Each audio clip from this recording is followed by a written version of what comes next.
সোনা চোরাচালানের দায়ে চট্টগ্রামের শাহ আমানত আন্তর্জাতিক বিমানবন্দরে বিমান বাংলাদেশ এয়ারলাইন্সের একটি বিমান জব্দ করেছে শুল্ক বিভাগ। বিমানের তল্লাশি চালিয়ে আতিয়া সামিয়া নামের এক যাত্রীর কাছ থেকে 20টি গোল্ড বার উদ্ধার করা হয়েছে, যার বর্তমান বাজার মূল্য প্রায় 2,60,00,000 টাকা।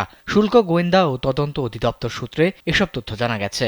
সূত্র জানায়, শুল্ক গোয়েন্দা ও তদন্ত অধিদপ্তরের একটি দল বৃহস্পতিবার দুবাই থেকে আসা বিমান বাংলাদেশ এয়ারলাইন্সের BG-148 ফ্লাইটে আতিয়া সামিয়া নামের এক যাত্রীর কাছ থেকে প্রায় 2 কেজি 300 গ্রাম সোনার বার উদ্ধার করে। আর শুল্ক গোয়েন্দার কর্মকর্তাদের জিজ্ঞাসাবাদে অনলাইনে সোনা বেচা কেনার সঙ্গে তিনি জড়িত বলে জানিয়েছেন। চোরাচালানের দায়ে এয়ারক্রাফটে অভিযুক্ত স্যান্ডেলিনা সো, রূপচর্চায় আভিজাত্য। এই কারণে কাস্টম আইনে বিমানটিও জব্দ করেছে শুল্ক গোয়েন্দা। জানানো হয়েছে, বিমানটির মূল্য আনুমানিক প্রায় 1,000 কোটি টাকা।